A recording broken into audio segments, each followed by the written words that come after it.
Hello बेटा, आज हम बेटा क्लास 7 का, ये आपके 7 क्लास का है रिवीजन। ठीक है, कंप्यूटर रिवीजन मैं करा रही हूँ कि राइट आंसर है which of the part of the computer system that want physically touched. बेटा कंप्यूटर का ऐसा कौन सा पार्ट है जिसको हम फिजिकली टच कर सकते हैं? वो क्या होता है आपको पता है? डेटा है या ऑपरेटिंग सिस्टम है या हार्डवेयर है? बेटा आपका सही ऑप्शन ये है हार्डवेयर। हार्डवेयर ऐसी चीज़ें होती हैं जिनको हम फिजिकली टच कर सकते हैं। सॉफ्टवेयर जिसको हम टच नहीं कर सकते, हम सिर्फ उस पर वर्क कर सकते हैं। नेक्स्ट है हमारा AN is an electronic device that processes data, converting it into information। ऐसा एक इलेक्ट्रिक डिवाइस जो कि डेटा को प्रोसेस करता है और इसको इन्फॉर्मेशन में कन्वर्ट करता है। बेटा इसके लिए कितने बच्चों ने रॉन्ग आंसर मुझे सेंड किया था? बेटा इसमें आपका कंप्यूटर हो। ओके, कंप्यूटर एक इलेक्ट्रॉनिक डिवाइस है। प्रोसेसर बेटा कंप्यूटर का एक पार्ट है, ना कि कंप्यूटर है। ओके, नेक्स्ट है आईसी चिप। ठीक, IC chips used in computer are used made of. जो आईसी चिप होता है बेटा वो पूछ रहा है कि किससे किससे बना होता है। तो आईसी चिप बेटा हमारा बना होता है सिलिकॉन का। ठीक है, सिलिकॉन का। और बेटा सबसे ज़्यादा जिसको हम सिलिकॉन वैली भी कहते हैं, बेंगलुरु को, बेंगलोर जो है उसको सिलिकॉन वैली भी कहा जाता है। सिलिकॉन का बना होता है जो भी आईसी चिप होती है, इंटीग्रेटेड सर्किट। और देखिए बेटा कभी कभी आपसे फुल फॉर्म भी पूछा जाता है, तो आईसी का फुल फॉर्म होता है इंटीग्रेटेड सर्किट। नेक्स्ट है हमारा which of the following is not an input device. पूछ रहा है कि नीचे जो दिए गए हैं इनमें से कौन एक इनपुट डिवाइस नहीं है। बेटा क्वेश्चन आपको एग्जाम में थोड़ा ध्यान से पढ़िएगा। कभी कभी नॉट लगा देता है, ऑप्शन पूरा सही रहता है, लेकिन नॉट की वजह से आप कभी कभी गलत कर देते हो। तो एग्ज़ाम में आप केयरफुली क्वेश्चन पढ़िएगा, क्वेश्चन कह क्या रहा है, उसका आंसर क्या होना चाहिए। कभी कभी हम बहुत ज़्यादा एक्साइटेड हो जाते हैं, अरे ये तो इनपुट डिवाइस है, ये नहीं ध्यान देते हैं आपकी नॉट लिखा है या नहीं लिखा हुआ है। बट आप एग्ज़ाम में पूरा फोकस करके आप उसको करोगे। तो देखिए इसमें क्वेश्चन हमारा which of the following is not an input device. बेटा माउस है ही हमारा, लाइट पेन भी है हमारा, कीबोर्ड भी है, कीबोर्ड भी हमारा इनपुट है। वीडियो बेटा आपका आउटपुट डिवाइस है, जैसे हमारा मॉनिटर हो गया। ठीक है, ये हमारा क्या है, आउटपुट डिवाइस है। नेक्स्ट है हमारा हेयर आर। ये भी बहुत बच्चों ने रॉन्ग करके सेंड किया था मुझसे। कई बच्चे पूछ रहे थे मैम आंसर क्या होगा, कुछ बच्चे बहुत कंफ्यूज थे, इसलिए मैं सोची कि इसके ऊपर आपका वीडियो ही बना दूं ताकि आपको अच्छे से ये चीज़ समझ में आ जाए। तो क्वेश्चन है नेक्स्ट हमारा here are parts to a computer system. बेटा कंप्यूटर सिस्टम के जो मेन पार्ट्स होते हैं वो 4 ही होते हैं। एक तो हमारा हो गया माउस हो गया, देन कीबोर्ड,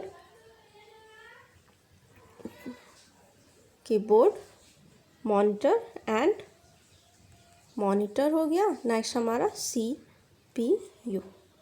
ये चार ये मेन होते हैं। तो यहाँ पे क्वेश्चन आपका पूछ रहा है parts to a computer system, तो बेटा यहाँ आपका ये होगा 4। ओके, नेक्स्ट है हमारा smallest data storage unit is. बेटा सबसे छोटा जो डेटा स्टोरेज यूनिट होता है वो हमारा क्या होता है? सबसे छोटा स्मॉलेस्ट डेटा स्टोरेज यूनिट होता है हमारा, होता है bit.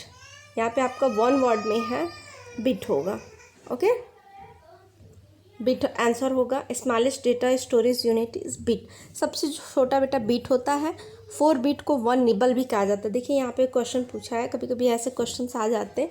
4 bit equal to 1 nibble, NIBBLE, 4 nibble. इसका आंसर बेटा ये होगा 4 bit equal to 1। Smallest data storage unit bit होता है। सबसे छोटा जो स्टोरेज यूनिट होता है वो हमारा बिट होता है। और 4 बिट को 1 निबल कहा जाता है। और 8 bit equal to 1 byte, 8 bit equal to 1 byte होता है। ये बेटा आपको मेमोरी यूनिट में पिछले क्लास में भी पढ़ाया गया था, तो इसलिए आप इस चीज़ को थोड़ा सा ध्यान से करोगे ऐसे अगर क्वेश्चन कुछ आते हैं तो। नेक्स्ट है हमारा full name of Google. Full name of Google पिछले क्लास में भी आपको बताया गया, global organization oriented group language of earth, ये होगा। विंडो का भी आपको पिछले क्लास में बताया गया है। अगर आपको याद नहीं आ रहा है तो पिछले क्लास की बुक कॉपी आपके पास होगी। बुक में नहीं, मैंने कॉपी में नोट्स बनवाया था, आपके पास वो ज़रूर होगा।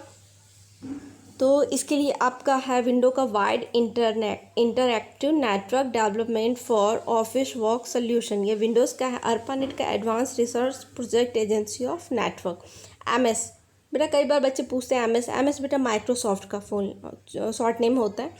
नेक्स्ट है W को बेटा इसका आपको बताया भी गया था, इसके इन्वर्टर टिम बर्नर ली है और इसका फुल नेम है world wide web. Okay, next question number 9 है हमारा, right answer in one word. देखिए ब्रेन ऑफ कंप्यूटर क्या है हमारा, CPU को हम ब्रेन ऑफ कंप्यूटर या कंप्यूटर का ब्रेन कहते हैं। फुल नेम ऑफ OS का फुल नेम है बेटा operating system. Okay,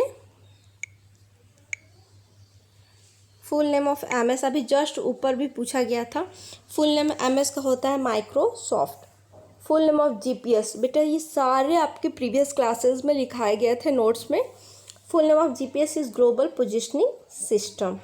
the shortcut key of the undo and redo, undo का बेटा होता है Ctrl+Z और रीडो का होता है Ctrl+Y। Full form of computer, ये बेटा आप लोग शुरू से पढ़ते आ रहे हैं, कोई बहुत टफ नहीं था, फिर भी बहुत बच्चों ने रिप्लाई नहीं किया। Full form computer is common operated machine particularly used for technical educational research. Next है हमारा, right the shortcut key of the following. इसको भी बहुत बच्चे रॉन्ग किए हैं। ये बेटा सेलेक्ट ऑल के लिए होता है Ctrl+X होता है कट के लिए, C होता है कॉपी के लिए, V होता है हमारा पेस्ट के लिए, Ctrl+V पेस्ट के लिए होता है, Ctrl+Z अंडो के लिए, Ctrl+Y रीडो के लिए एंड Ctrl+S जो होता है वो सेव के लिए होता है, और Alt+F इसके लिए, ये एग्ज़िट के लिए भी होता है और क्लोज़ के लिए भी होता है। ये चीज़ आप ध्यान दीजिए, कभी कभी बच्चे कंफ्यूज हो जाते हैं।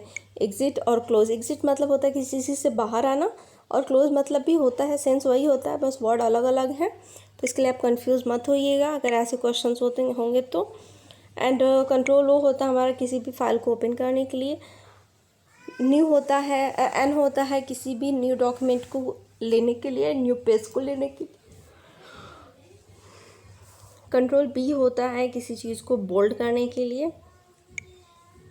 एंड I होता है इटैलिक करने के लिए। इटैलिक मतलब होता है हमारा स्लैंटेड टेक्स्ट, और U होता है अंडरलाइन के लिए। ओके, ये आपके इतना मैंने रिवीजन करा दिया, और आपका आई थिंक आज 12 है, 14 को आपका पेपर है बेटा, अच्छे से एग्ज़ाम दीजिएगा, और जितना भी प्रीवियस क्लास में पढ़ाया गया रिवीजन कर लीजिएगा। Okay, thank you all.